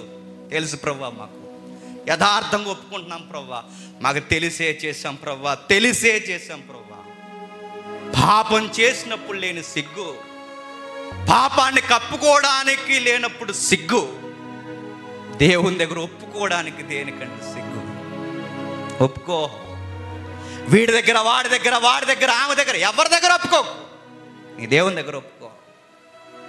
ఎందుకంటే మనం ఏం చేసామో తెలుసు, ఎలా చేసామో తెలుసు, అన్నీ ఎలా కవర్ చేస్తున్నామో తెలుసు, ఎలా నడిచామో తెలుసు, అన్నీ ఎవరికి తెలుసు చెప్పండి? దేవుడు తెలుసు. ఆ తెలుసునోడి దగ్గర ఒప్పుకోకపోతే ఇంకెవరి దగ్గర ఒప్పుకుంటా చెప్పు? వీడికంటే తెలియదు, ఆడి దగ్గర ఒప్పుకోకు. వీడికంటే తెలియదు, వీడి దగ్గర ఒప్పుకోకు. వీడికంటే తెలియదు, వీళ్ళ దగ్గర ఒప్పుకోకు. ఎందుకంటే నీ బయోగ్రఫీ వాళ్ళకి తెలియదు, వాళ్ళ దగ్గర ఒప్పుకోవాల్సిన అవసరం కూడా లేదు. అన్నీ తెలుసునోడి దగ్గర ఎందుకు కవర్ చేస్తున్నాం? తెలుసో తెలియకన్న పదం ఉందండి. ప్రభువా పాపం చేశాం ప్రభు, తెలుసు ప్రభువా, ఇలా మాట్లాడకూడదని తెలిసే మాట్లాడాం ప్రభు. మాటలు కూడా పాపం అంటే పాపమే. ఉదయం మెసేజ్ చెప్పాను, ఇంటికి వెళ్ళిన తర్వాత వినండి. ఎక్కువ కాలం బతకాలన్నా మంచి మాటలు మాట్లాడాలట. ఎక్కువ కాలం బతకాలంటే మంచి మాటలు మాట్లాడకపోవడం పాపమే. పాపం చేస్తే చత్తాం ఒకరోజు గుర్తుపెట్టుకోండి, పోతాం ఒకరోజు గుర్తుపెట్టుకోండి. మాటలు బాగోకపోయినా పాపాను ఒప్పుకోనప్పుడు బాగా, పాపాను ఒప్పుకోలేనప్పుడు స్వస్థత రాదు, పాపము కొట్టివేయబడదు. మళ్ళీ చదవండి ఆ వచనాలు. దేవా, నీ కృప చొప్పున నన్ను కరుణించు, నా అతిక్రమములు తుడిచివేము, నా దోషము పోవునట్లు నన్ను బాగుగా కడుగుము, నా పాపము పోవునట్లు నన్ను పవిత్రపరచుము. ఏమంటున్నాడు చూడండి, ఎంత బాగా మాట్లాడుతున్నాడు. ప్రభువా, నాకు తెలుసు ప్రభువా, నా దోషాలు పోవాలి, నా పాపాలు పోవాలి, నా అతిక్రమాలు పోవాలి. వీటన్నిటి విషయంలో నీకు చెప్తున్నాను ప్రభువా, నీ వాత్సల్య బాహుల్యము చొప్పున అతిక్రమాలని తుడిచే. ఈ భూమి మీద దేనితో కడుక్కున్న పోదు. ఆ రోజు అనుకుంది ఆవిడ స్నానం చేస్తే పోతుందని. నేను అనుకున్నాను స్నానం చేస్తే పోతుందని. ఇప్పుడు అర్థమైంది స్నానాలు చేస్తే పోవు అని. మేము అనుకుంటున్నాం నీళ్ళతో కడిగేసుకుంటే పోతాయని, కానీ ఈరోజు మాకు అర్థమైంది నీళ్ళతో కడుక్కుంటే మురుగుపోద్దేమో కానీ పాపం పోదు ప్రభువా. కడగగలిగేవాడు నీవే ప్రభువా. నా హాని క్షమించు, నా మోహాన్ని క్షమించు, నా మూర్ఖత్వాన్ని క్షమించు, నా కోపాన్ని క్షమించు, నా ధనాశను క్షమించు, నా వ్యభిచారాన్ని క్షమించు, నా అడ్డగోల మాటలు బొంకేసే స్వభావాన్ని క్షమించు. పెద్ద మనిషిలా తిరుగుతున్న నీ దృష్టిలో చిన్నోడినైపోయిన ఆ తత్వాన్ని క్షమించు. యథార్థంగా మాట్లాడుతున్నాడు దావీదు. ఎంత బాగా మాట్లాడుతున్నాడంటే ఆయన ఒప్పుకుంటూ మాట్లాడుతున్నాడు, ఒప్పుకుంటూ. 4వ వచనం చదవండి. కేవలము నీకే విరోధముగా నేను పాపము చేసి తిని, నేను చెడుతనము చేసి తిని. కొన్నిసార్లు మనం గమనించండి, మనం వీళ్ళకి పాపం చేసాం, వీళ్ళకి వ్యతిరేకంగా వాళ్ళకి వ్యతిరేకంగా అనుకుంటాం. కానీ దావీదు అంటున్నాడు, నేను వీళ్ళకి వాళ్ళకి ఉరియాకి బెత్షెబా కాదు ప్రభువా. మొట్టమొదటి పాయింట్లో నాకు అర్థమైంది, ఈ పాపం నీకే వ్యతిరేకం, నీకే వ్యతిరేకముగా పాపం చేశాను, నీకే వ్యతిరేకంగా పాపం చేశాను. ఇప్పుడు పశ్చాత్తాపడుతున్నాను, పాపం చేయడానికి తెగించాను, ఒప్పుకోవడానికి కుమిలిపోతున్నాను. పాపం చేయడానికి ప్లాన్ చేశాను, నా తాను వచ్చేంత వరకు ఒప్పుకోవాలని తెలియకుండా గంభీరంగా కూర్చొని చూస్తున్నా. నీకే వ్యతిరేకంగా. ఇది ఎవరెవరికో వ్యతిరేకం కాదు ప్రభువా, నీకే వ్యతిరేకంగా. ఓ మాట నేను చెప్పనా, పశ్చాత్తాపడడం అంటే ఏంటో తెలుసా? దేవుణ్ణి బాధ పెట్టామని బాధపడడమే పశ్చాత్తాపం. దేవుణ్ణే బాధ పెట్టానని బాధపడడం పశ్చాత్తాపం. అరే ఇలా మాట్లాడకుండా ఉంటే బాగుండ్రా, పశ్చాత్తాపం. అరే ఇలా చేయకుండా ఉంటే బాగుండ్రా, ఆయన బాధపడుతున్నాడు రా, పశ్చాత్తాపం. ఎందుకురా ఇలా చేస్తున్నావని నా తండ్రి సింహాసనం మీద కూర్చుని బాధపడుతున్నాడు. ఆయన్ని బాధ పెట్టాను, ఆయన్నే బాధ పెట్టాను. నేను బాధ పెట్టింది ఉరియాని మాత్రమే కాదు, నేను బాధ పెట్టింది బెత్షెబానే కాదు, నేను బాధ పెట్టింది ఈ వ్యక్తులనే కాదు, నేను బాధ పెట్టింది ఈ ఊరు వాడ ప్రజలు కాదు, నేను బాధ పెట్టింది సాక్షాత్తు నా తండ్రి అయిన దేవుణ్ణే బాధ పెడుతున్నాను. ముఖ్యమైన ఒక మాట అన్నాడండి, నీ జడ్జిమెంట్లు ఖచ్చితమైన ప్రభువా అంటున్నాడు. చూడండి అక్కడ 4వ వచనంలో, నీ దృష్టి ఎదుట నేను చెడుతనము చేసి ఉన్నాను, కావున నువ్వు ఆజ్ఞ ఇచ్చినప్పుడు నువ్వు నీతిమంతుడు కాకపడదువు, తీర్పు తీర్చినప్పుడు నిర్మలుడుగా కనబడదు. ఆజ్ఞ ఇచ్చినప్పుడు ఎలా ఉంటాడట? నీతిమంతుడివి. నువ్వు తీర్పు తీర్చినప్పుడు నిర్మలంగా ఉంటావు. నేను అడుగుతున్నాను, చెప్పండి, దేవుడు మనం చేసిన తప్పులకి మన పనిష్మెంట్ల మీద మనకు పనిష్మెంట్లు ఇస్తే దేవుడు మనకేమనిపిస్తాడు చెప్పండి? జాలి లేదంటే దేవుడికి నా మీద, కఠినంగా ఉన్నాడంటే దేవుడు నా మీద. ఈ తప్పుకే నన్ను ఎంత బాధ పెట్టాలండి, ఈ తప్పుకే నన్ను ఎంత రుద్దేయాలండి, ఈ మాత్రం దానికే నన్ను ఎంత సొసైటీలో ఎంత మంచి చేయట్లేదండి. పిల్లల్ని ఇసిరేస్తున్నారు, మనుషుల్ని ఇసిరేస్తున్నారు, చంపేస్తున్నారు, రక్తాన్ని కాల్చేస్తున్నారు, ఇన్ని పనులు చేస్తున్నారు. ఈ మాత్రం దానికే దేవుడి నాయల్లో ఎంత కఠినమైన చర్యలు. అన్నం దొరకట్లేదండి, అప్పులు అయిపోతున్నామండి, రోగాలు వచ్చేస్తున్నాయండి, ఇంట్లో మనశ్శాంతి లేదండి, మా చూస్తుండగా మా ప్రియులు చనిపోతున్నాయి, ఇంత బాధ పెట్టాలి. ఒక్క మిస్టేక్కి దేవుడు మమ్మల్ని ఎంత కఠినంగా వ్యవహరిస్తున్నాడని ఆ పనిష్మెంట్లు ఇస్తున్నప్పుడు దేవుడు మనం ఏమంటాం చెప్పినా, ఈ విషయంలో దేవుడు నా ఎడల కఠినముగా ఉన్నాడంట. కానీ దావీదు ఏమంటే చెప్పనా, నువ్వు నాకు పనిష్మెంట్ ఇచ్చే కొలది ప్రభువా, నువ్వు కఠినంగా ఉన్నావని నేను అన్నాను. ప్రభువా నువ్వే రైట్, నాదే తప్పు, నువ్వు నాకన్నా బెటర్గా ఉన్నావు, నువ్వు ఎప్పుడూ బాగుంటావు ప్రభువా, తప్పు నాదే. నువ్వు కఠినంగా ఉన్నావని నేను అన్ను, నువ్వు మంచోడివి, నీతిగా ఉన్నావు, నువ్వు నిర్మలుడు, నువ్వు నాకు జడ్జిమెంట్ ఇచ్చే కొలది ప్రభువా నిన్నేను తిట్టుకోను ప్రభువా, నేను చేశాను కాబట్టే దేవుడు నన్ను ఇంతగా నలుపుతున్నాడని ఒప్పుకుంటున్నాను. నేను అడుగుతున్నాను, పశ్చాత్తాపడడం అంటే ఏంటి చెప్పిన, దేవుడు క్షమిస్తాడు, దాని వెనకాల చెప్పండి పాఠాలు కూడా నేర్పిస్తాడు. పాఠాలు ఖచ్చితంగా నేర్పిస్తాడు. దేవుడు క్షమిస్తాడు ఓకే, కానీ దాని వెనకాల చర్యలు కూడా తీసుకుంటాడు. ఆ చర్యలు న్యాయబద్ధంగా తీసుకుంటాడు. ఆ చర్యలు ఎందుకు తీసుకుంటా ప్రభువా అంటే నిన్ను మార్చడానికి తీసుకుంటాడు. క్షమించేసాను ఇంకెప్పుడు చేయకురా అంటాడు, కానీ దానికి పనిష్మెంట్ కూడా అనుభవించరా అంటాడు. అందుకే మీరు చూడండి, ఏ అరణ్యం నుంచి వచ్చి అంతఃపురానికి వెళ్ళాడో ఇప్పుడు మళ్ళీ ఆ అంతఃపురంలో తప్పు చేసేయడానికి మళ్ళీ ఎక్కడికి పోతున్నాడు చెప్పండి, అరణ్యానికి పోతున్నాడు. ఆ పోతూ ఆ దుప్పట్లు, చెప్పులు అవన్నీ పట్టుకుని పోతున్నప్పుడు, ఆ గొరికైన రాళ్ళలో రప్పల్లో నడిచిపోతున్నప్పుడు అందరూ ఏలం చేస్తున్నారు, దావీదు పని అయిపోయిందిరా అని.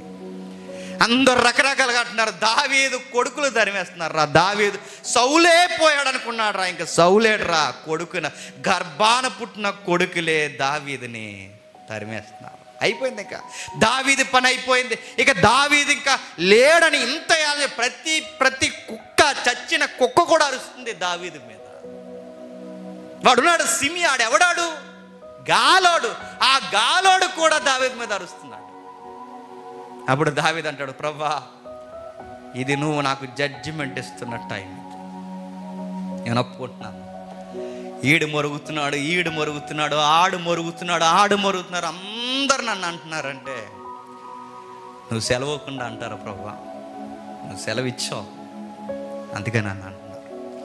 భరిస్తా అన్నప్పుడల్లా ఏడుస్తా, నువ్వే రైట్ అని ఒప్పుకుంటాను, నాదే తప్పని పరుపులు తేలిపోయేలా ఏడుస్తాను.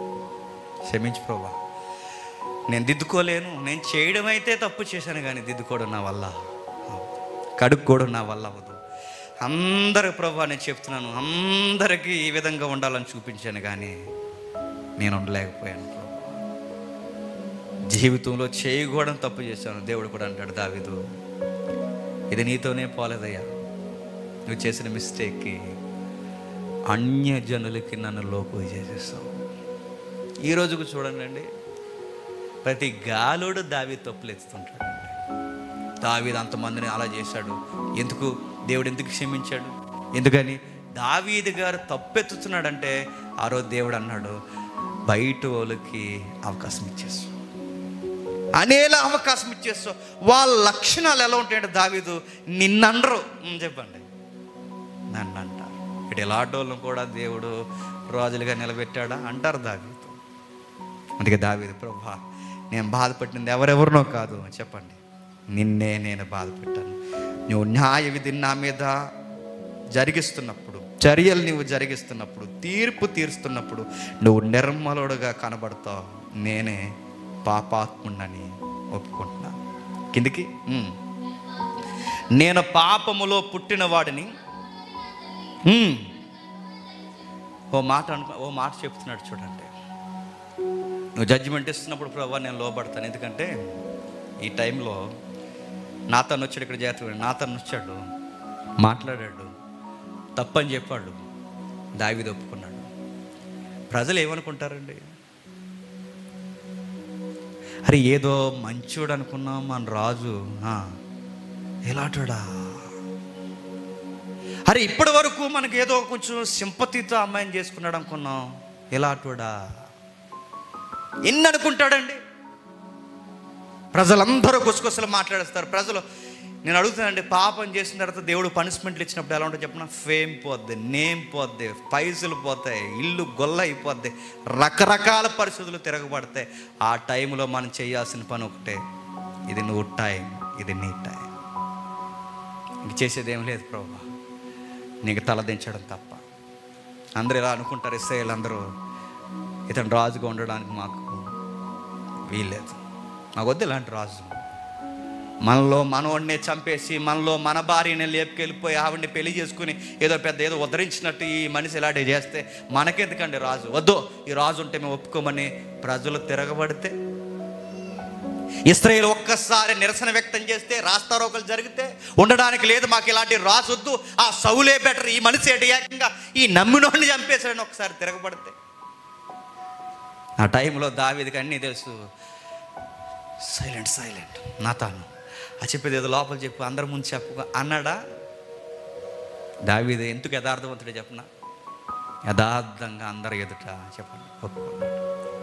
రాజుగా దించేసినా ప్రజలు పర్లేదు, తప్పు చేసిన అందరు నా వైపు చూసినా పర్వాలేదు, ఎవరెవరు ఏమనుకున్నా పర్లేదు, ఎవరెవరు నాకు ఎలాంటి పర్యవసానాలు సృష్టించడానికి సిద్ధమైపోయినా పర్లేదు ప్రభువా, వీడేమనుకున్నా పర్లేదు, వాళ్ళేమనుకున్నా పర్లేదు, దేశం అంతా ఏమనుకున్నా పర్లేదు ప్రభువా, ఇంకేమి నువ్వేమి నన్ను అనుకో ప్రభువా, నువ్వు ఒక్కడు నన్ను క్షమిస్తే చాలు, ఈ నిందలన్నీ భరించడానికి నేను రెడీ ప్రభు, నువ్వు బాగుంటే చాలు నాతో, ఇక ఎవరు నాతో బాగున్నా బాగోకపోయినా చాలు. ఏడుస్తూ అంటాడు దావీదు, ప్రభువా ఆ హిస్సోపుతో కడుగు ప్రభువా నన్ను తెల్లగా కడుగు ప్రభువా నా యందు శుద్ధరోజం కలగజేయ ప్రభువా నా అంతరంగమందు స్థిరమైన మనసు ప్రభువా, ఎలా ఉండేవాడిని ఎలా అయిపోయాను ప్రభువా, నీ సన్నిధిలో నుంచి నన్ను త్రోసేయొద్దు ప్రభువా నీ పరిశుద్ధాత్మ నా యొద్ద నుండి తీసేయి. దేవుడు బాగా అన్నట్టు క్షమిస్తాడండి, దాని వెనకాలే చర్యలు కూడా తీసుకుంటాడు. చర్యలు తీసుకున్నప్పుడు ఆయన కఠినుడిగా నీకు ఉండకూడదు. ఆయన ఎలా ఉంటాడో తెలుసా? ఆ కఠినుడి కన్నా నీకు నిజమే ఆయన తగిన చర్యలే చేస్తున్నాడని మనం చెప్పండి ఒప్పుకోవాలి. దావీదు ఒప్పుకుంటున్నాడు. ఒక మాట అంటున్నాడు, ప్రభువా నువ్వు కొట్టాలి, నన్ను తిట్టాలి, నన్ను గద్దించాలి, నన్ను దులుమాడేయాలి, నన్ను కడిగేయాలి, నన్ను ఎంతగా ఈడ్ చేయాలి అంత ఈడ్ చేయాలి, నువ్వు ఎంత పనిష్మెంట్ ఇస్తావు అంత పనిష్మెంట్. పక్కనున్న స్నేహితులు సైనికులు అంటున్నారు, వాడు నిన్ను అండవేంటి దావీదు, ఎలమంటావా ఒక ఏటేసి వచ్చేస్తామన్నారు. దావీదు అన్నాడు, వద్దొద్దు, ఇది వాళ్ళు అనే టైం అన్నయ్యండి, వీళ్ళనే టైం అన్నయ్యండి, వీళ్ళనే. ఇప్పుడు నేను సమాధాన పడవలసింది వీళ్ళతో కాదు, చెప్పండి ఆయనతో. నువ్వు నన్ను క్షమించు చాలు, ఈ దేశం నన్ను క్షమించకపోయినా పర్లేదు, ఈ ప్రజలు నన్ను క్షమించకపోయినా పర్లేదు, నువ్వు నన్ను క్షమించు. ఆ క్షమించడానికి నన్ను కొడతావో తిడతావో ఏమన్నా అంటావో గెంటేస్తావో వదిలేస్తానంటున్నావో నువ్వు ఏమంటున్నావో నాకు అర్థం కాదు, కానీ ప్రభువా ఒకటి మాట అంటున్నావు, నువ్వు నన్ను ఎన్ని దులిమాడేసినా పర్లేదు, మొత్తం మీద ఒక మాట అయితే అడుగుతున్నాను, నా అతిక్రమములన్నిటినీ క్షమించి ఎప్పుడు తప్పు చేయను ప్రభు. ఈ మాటని నేను ముగిస్తాను, జాగ్రత్తగా వినండి. దేవుడు మనల్ని పట్టించుకుంటే బాగా వినండి, చర్యలు తీసుకుంటాడు. మనల్ని పట్టించుకోకపోతే ఏ చర్యలు తీసుకోడు. ఇదే గుర్తండి. నిన్ను పట్టించుకుంటే ఖచ్చితంగా నీ మీద శిక్ష విధిస్తాడు. నిన్ను పట్టించుకోవద్దంటే నీకు ఏ శిక్ష నొప్పి ఉండదు, చక్కగా జీవితం నడుస్తాడు. రెండిట్లో ఏది కావాలి చెప్పండి? పట్టించుకోవాలంటారా? అయితే శిక్షిస్తాడు రెడీగా. పట్టించుకోవాలంటారా? ఆర్థికంగా అయినా నలిపేస్తాడు రెడీగా. పట్టించుకోవాలంటావా? ఏదో ఒక ఇబ్బందుల్లో పడి నలిగిపోతావు రెడీగా. ఎందుకంటే ఆయన ప్రేమించిన తన పిల్లలను ఖచ్చితంగా శిక్షిస్తాడు. మీరు చర్యలు మీరు గమనించండి. దావీదు లైఫ్లో ఇన్వాల్వ్ అయినట్టుగా సౌల్ లైఫ్లో ఇన్వాల్వ్ అవ్వలేదండి ఎవరు. దేవుడు ఎందుకు? దావీదు అంటే దేవుడికి ఇష్టం. దావీదు లైఫ్లో ఇన్వాల్వ్ అయినట్టుగా సొలొమోన్ లైఫ్లో ఇన్వాల్వ్ అవ్వలేదు చూడండి. ఎందుకు? దావీదు అంటే ఇష్టం. నెక్స్ట్ కయ్యేన్ లైఫ్లో ఇన్వాల్వ్ అవ్వలేదు, యోధా లైఫ్లో ఇన్వాల్వ్ అవ్వలేదు. అంటే దేవుడు శిక్షించాలి, కొట్టాలి, తిట్టాలి, పడేయాలి, అనాలి ఏదో ఒక మాట. సేవకుడి ద్వారానో, స్నేహితుడి ద్వారానో, సంఘము ద్వారానో ఏదో ఒక మాట అనాలి. మనకి అవి నొప్పుగా ఉంటాయి, ఇబ్బందిగా ఉంటాయి. ఆ టైంలో మన థాట్ ఏం రావాలి చెప్పిన, ప్రభువా ఇది కరెక్టే, నువ్వు అను, నువ్వేదో ఒక మాట అను, నేను భరిస్తాను, నువ్వు అను. వాడు అంటున్నాడు, వీడు అంటున్నాడు అని కవర్ చేసుకుంటూ ఉన్నాను. ప్రభువా అన్నే, నువ్వు అవకాశం ఇవ్వకపోతే ఎవడంటాడు. ఒకవేళ వాళ్ళు నువ్వు అవకాశం ఇచ్చాను రెచ్చిపోయి ఇంకా మాట్లాడితే అనే నోర్ల సంగతి కూడా నువ్వు చూసుకుంటావు. ప్రభువా నేను నీ దగ్గర ఒప్పుకుంటున్నా. దేవుడు ఏమనకుండా వదిలేస్తే ఏమైపోతాం చెప్పినా, కయ్యేలాగా దేశదిమ్మరం అయిపోతాం. దేవుడు ఏమనకుండా వదిలేస్తే ఏమైపోతాం చెప్పినా, సొలొమోనులాగా భార్యలతో తిప్పబడతాం. దేవుడు ఏమి అనకుండా వదిలేస్తే యోధాలాగా ఊరేసుకుని చచ్చిపోతాం. దేవుడు ఏమి అనకుండా వదిలేస్తే సౌలు వలె సూసైడ్ చేసుకుని చచ్చిపోతాం. ఇప్పుడు చెప్పండి, తప్పు చేసిన తర్వాత క్షమించిన దేవుడు ఖచ్చితంగా మనల్ని గద్దించాలంటారా వద్దంటారా చెప్పండి? గద్దించాలి. ఉరియా దగ్గర ఒక్క తప్పు, జీవితంలో ఒకే ఒక్క తప్పు చేశాడు, జీవితాంతం మూల్యం చెల్లించాడు. లాస్ట్లో దావీదు గారికి వయసు అయిపోతుంది. ఆ వయసు అయిపోయిన తర్వాత ఆయనకి చలేస్తుంటుంది. ఆ చలేసినప్పుడు మంచి వయసులో ఉన్న అమ్మాయి, టీనేజ్ అమ్మాయిని తీసుకొస్తారు. అబీషగ్ అనే అమ్మాయిని తీసుకొచ్చి తన కౌగిట్లో పడుకోబెడతారు. అక్కడ రాయబడిన మాటని చెప్పిన, దావీదు తనని ఏమీ చేయలేదు. ఎందుకు? లైఫ్లో పాఠం నేర్చుకున్నాడు. గెలను ఎంత వయసులో ఉన్న లేడి లాంటి పిల్ల నా ఎదురుగా నేను తప్పు చేయను. జీవితంలో తినాల్సిన దెబ్బలని తినేసాను, జరగాల్సిన నష్టాలని జరిగేసినాయి. చలికైనా చచ్చిపోతాను కానీ ఈ అమ్మాయితో సంభోగం చేయను. నేను ముగించేస్తున్నాను. పశ్చాత్తాపడడం ఎలాగండి అని అడిగితే, ఇదిగో 51వ కీర్తనలో దావీదులాగే పశ్చాత్తాపడు. కడిగే, శుద్ధినిగా మార్చు, పరిశుద్ధంగా నిలబెట్టు, నీ పరిశుద్ధాత్మను నాకు అనుగ్రహించు. నీకే విరోధంగా పాపం చేశాను, వంకకుండా ఒప్పుకో. లేదంటే నేను మొన్నే బాప్టిజం తీసేసుకున్నాను అంటావా, గుర్తుపెట్టుకో. ఏమో నువ్వు నీటిలోనే ములిగి బెచ్చబాల బయటకు వచ్చేసేవేమో, ఏమో నీళ్లతోనే అంతా అయిపోయింది అనుకున్నా, ఏమో. పశ్చాత్తాపం పడి ఆయన దగ్గర ఒప్పుకోలు జరిగేంత వరకు గుర్తుపెట్టుకోండి, ఈ నీళ్ళు కానీ ఈ ప్రసంగాలు కానీ ఏవి నిన్ను కాపాడలేదు. నేను కాపాడదు ఒకే ఒక్కటి, ఆయన కృప, ఆయన దయ. ఆయన నీతో ఉన్నాడు అనడానికి గుర్తేంటి చెప్పిన, ఆయన కొడతాడు చెప్పండి, పడేలా చేస్తాడు, పడగొడతాడు, ఈడ్ చేస్తాడు.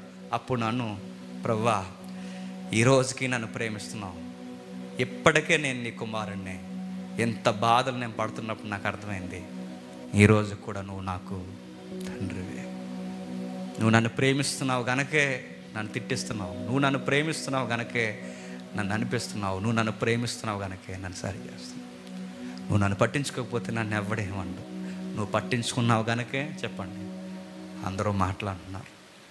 నువ్వు నన్ను పట్టించుకున్నావు గనకే ఈ బాధ నేను అనుభవిస్తున్నాను. ప్రభువా నీకే నేను మాటిస్తున్నాను, నువ్వు నన్ను ప్రేమిస్తున్నావు నాకు అర్థమవుతుంది, నన్ను సరి చేస్తున్నావు నాకు అర్థమవుతుంది, ప్రతి ప్రసంగంలో నన్ను గుచ్చుతున్నావు నాకు అర్థమవుతుంది, ప్రతి మాట నేరుగా నాకే తగిలినట్టు మాట్లాడుతున్నావు నాకు అర్థమవుతుంది. దాన్ని బట్టి నేను చెప్తున్నాను, ఈ రోజుకి నేను నీ కొడుకునే, ఈ రోజుకి నువ్వు నాకు తండ్రి. అలాగే కళ్ళు మూసుకోండి, ప్రార్థన చేసుకుందాం.